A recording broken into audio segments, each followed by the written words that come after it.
I want to bring in Peter Kiernan, a former Goldman Sachs partner. He's the author of that book, American Mojo. Now, Peter's been talking about ISIS, and he says ISIS is an economic powerhouse, an economic giant. I've not heard that before. The only way to think about ISIS is as ISIS Incorporated. They have a diversified, multi-billion-dollar source of revenue. They are in the oil business. They are going on smuggling routes that go back literally to the days of Saddam Hussein.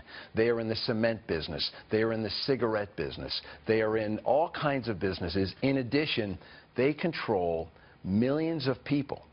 And by controlling millions of people, it means you can extort money and taxes from them. You can take their business lucre, you can take taxation from them, and they are clever. When they go over, Al-Qaeda used to blow up a power plant when they get it.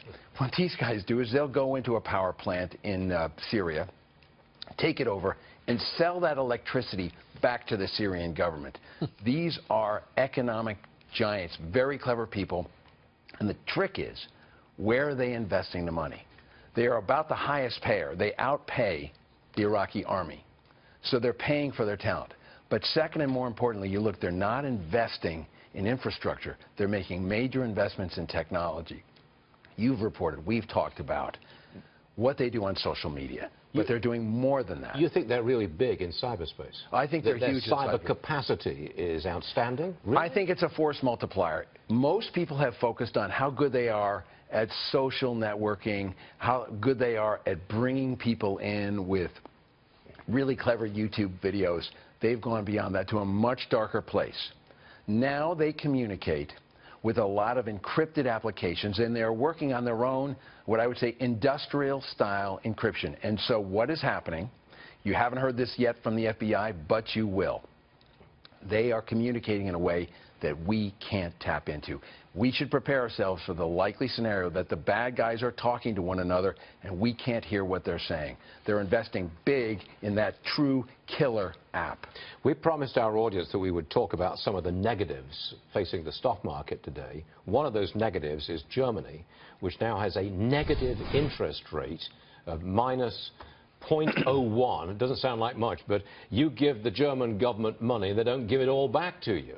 Now, explain this. I've never seen this before in Germany. Well, it's a party that a lot of people, there are probably $10 trillion of sovereign debt instruments outstanding that carry a negative interest rate.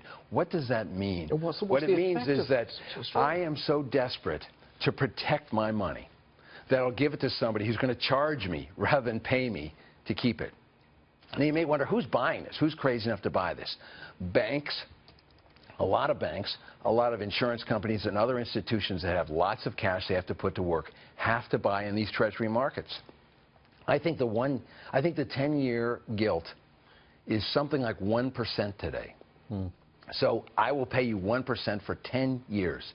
And so you have all this negative interest rate. What it really is a combination of two things.